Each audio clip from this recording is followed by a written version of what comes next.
2015년 홍콩 정회사에서 상상도 못한 스캔들이 터졌습니다. 승복 아래 스타킹, 연불 뒤엔 2명의 남편, 사찰 돈으로 명품 속옷과 보험을 사고 밀실에 남편을 숨긴 여승 주지, 청정해야 할 저를 욕망의 무대로 바꾼 그 실체, 지금부터 알아보겠습니다.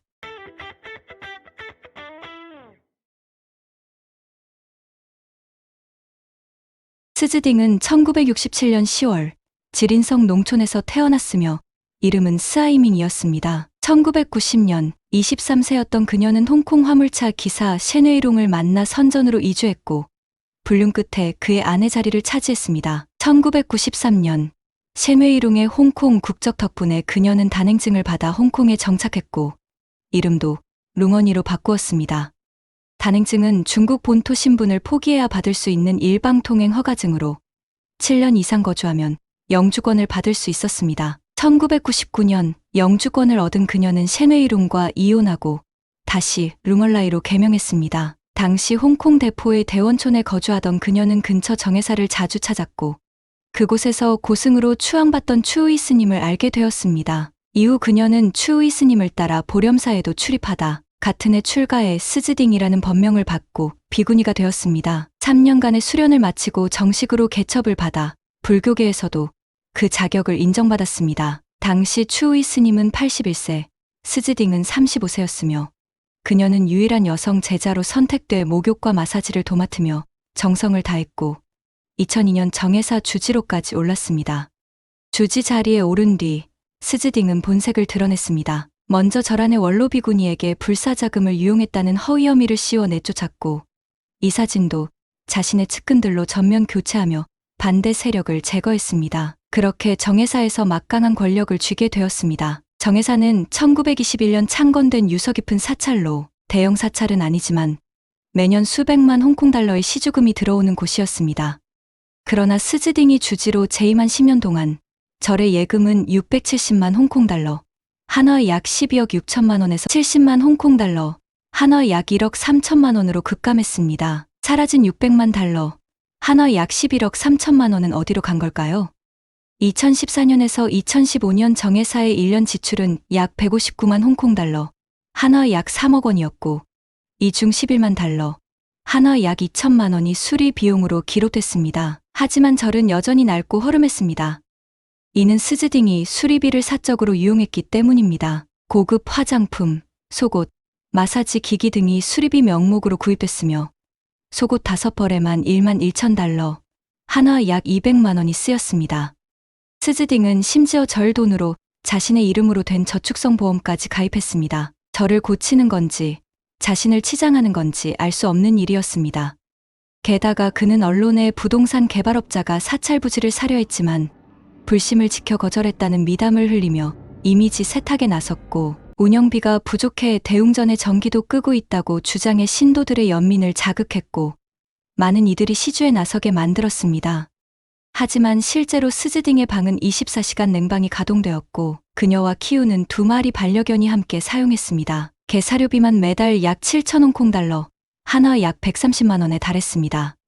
물론 모든 수리비가 절 외부에 쓰이지 않았다고 단정할 수는 없지만 정회사는 흰개미 피해, 천장 누수, 곰팡이, 타일 파손 등으로 낡은 반면 스즈딩의 방만은 매우 호화로웠습니다. 그녀의 방에는 크고 작은 옷장이 9개나 있었고 고급 화장품과 피부관리 용품을 위한 수납장도 따로 있었습니다.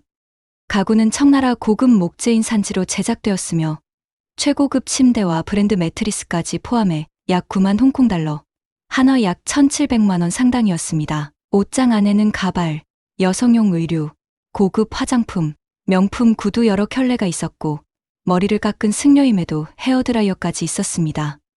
생활이 화려한 만큼 식생활도 사치스러웠습니다. 정회사 자원봉사자들에 따르면 스즈딩은 매일 일본산 고구마 2개에 40홍콩 달러, 한화 약 7,500원, 300홍콩 달러, 한화 약 5만 6천 원에 가까운 족발, 80홍콩 달러, 한화 약 1만 5천 원의 복숭아 등 수입식품만 먹었다고 합니다. 하지만 절 안의 호화 생활도 부족했던 그녀는 최신형 아이폰을 사고 개인 기사가 있는 7인승 차량을 이용했으며 밤에는 4천만 홍콩 달러, 한화 약 75억 4천만 원 상당의 대포 고급 빌라에서 지냈습니다. 이처럼 절제 없는 사치와 위선은 결국 사람들의 눈에 띄었고 의혹은 점점 커져갔습니다.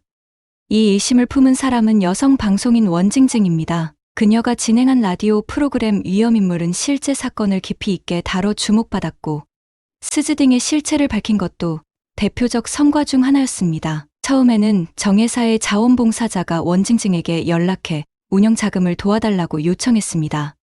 현장을 방문한 원징징은 사찰의 황폐한 모습에 문제의식을 느꼈고 스즈딩에게 직접 사정을 물었습니다. 스즈딩은 익숙한 말솜씨로 절의 재정난을 호소했습니다. 이를 믿은 원징징은 일주일 뒤 고인이 된 남편의 이름으로 10만 홍콩달러, 한화 약 1,800만 원을 기부했고 사찰 모금 활동도 돕겠다고 밝혔습니다. 이후 스즈딩은 그녀의 영향력에 주목해 이사진 합류를 제안했습니다.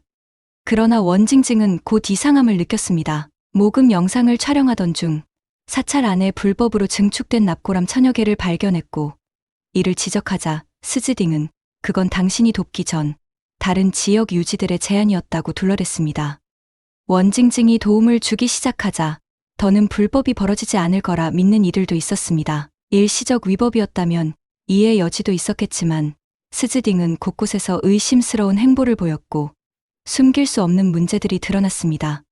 정회사는 수십 년간 납골함을 판매할 때 계약서와 영수증을 정확히 발급했지만 스즈딩은 이를 기부금 명목으로만 기록했습니다. 예컨대 8만 홍콩달러, 한화 약 1,500만 원에 판매된 납골함을 1만 홍콩달러, 한화 약 180만 원만 기록하고 나머지는 시주금으로 처리의 개인이 챙겼습니다. 또 그는 법회를 열고도 영수증을 발급하지 않았고 자원봉사자가 증서를 요구하자 오히려 협박이라며 경찰에 신고했습니다. 이런 식으로 장부에 남지 않은 돈들은 대부분 그의 사비로 흘러갔습니다. 원징징이 이사진으로 들어간 뒤에도 스즈딩은 공금을 인추했고 이를 눈치챈 그녀가 다시 돈을 입금한 적도 있었습니다. 스즈딩은 입마금을 위해 30만 홍콩달러, 한화 약 5,600만 원 상당의 보석 세트를 주려 했고 생일에는 명품 가죽 핸드백을 건넸습니다. 출가 승려가 가죽 제품을 선물했다는 사실은 그가 계율을 얼마나 무시했는지를 보여줍니다. 원징징은 스즈딩에 대해 본격적으로 조사하기로 결심했고 그 결과는 충격적이었습니다. 스즈딩은 사치스러운 생활뿐 아니라 출가한 주지 스님임에도 불구하고 결혼한 상태였고 그것도 2명의 스님과 혼인한 이력이 있었습니다. 2006년 그녀는 두 번째 남편 류젠창과 혼인신고를 했습니다. 그는 중국 본토에서 출가한 승려로 스즈딩과 결혼해 홍콩에 들어온 뒤 스즈창이라는 버퍼를 받았고 영주권 취득 후 이혼했습니다. 2012년에는 세 번째 남편 루즈와 혼인신고를 했습니다.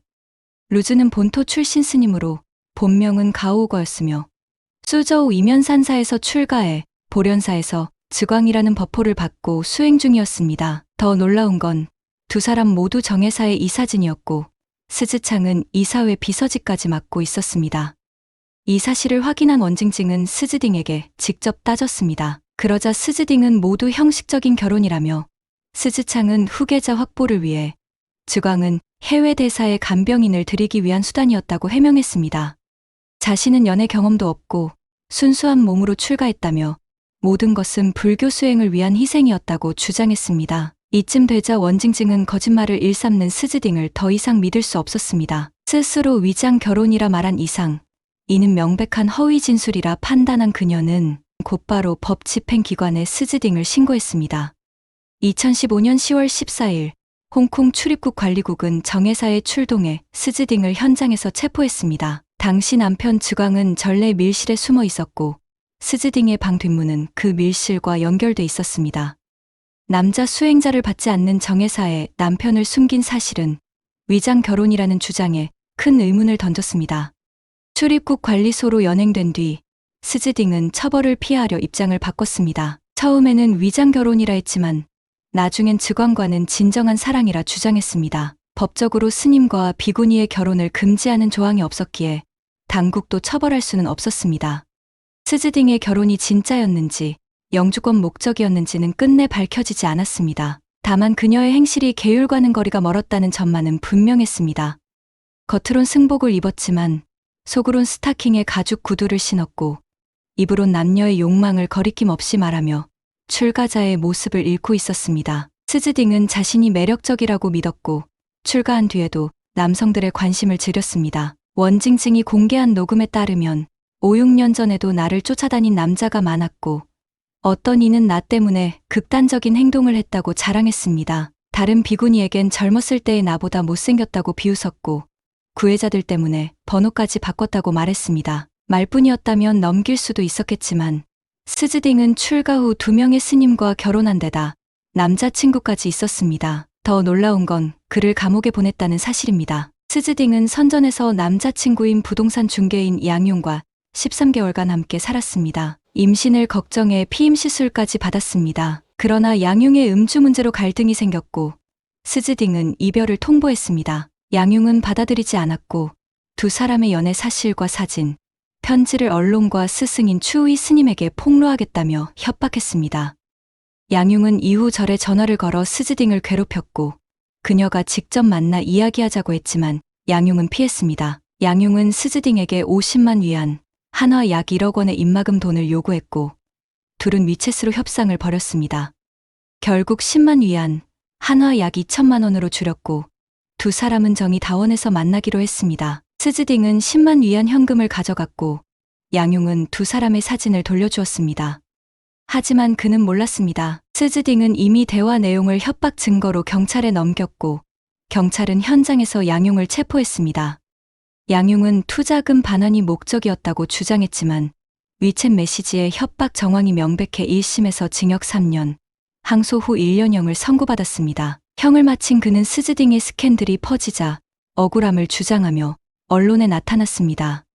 진실이 무엇이든 스즈딩의 평판은 이미 바닥이었습니다. 이 사건도 결국 사람들의 가십거리로 남았습니다. 2017년 수년간의 법적 절차 끝에 정회사는 파산 정리에 들어갔습니다. 100년에 가까운 고찰이 허망하게 막을 내린 것입니다. 권위와 신앙을 빌미로 사익을 챙기는 사람들의 위선이란 정말 무섭네요. 신뢰를 쌓은 뒤 그것을 이용해 사람들을 속이고 제도를 악용하는 방식이 너무도 교묘합니다. 어떤 인물이나 조직을 맹목적으로 믿기보다 그들의 말과 행동이 일치하는지를 항상 점검해 볼 필요가 있는 것 같습니다. 오늘의 이야기는 여기까지입니다. 관심 주셔서 감사합니다. 구독, 좋아요, 알림 설정 부탁드립니다. 다음 시간에 뵙겠습니다.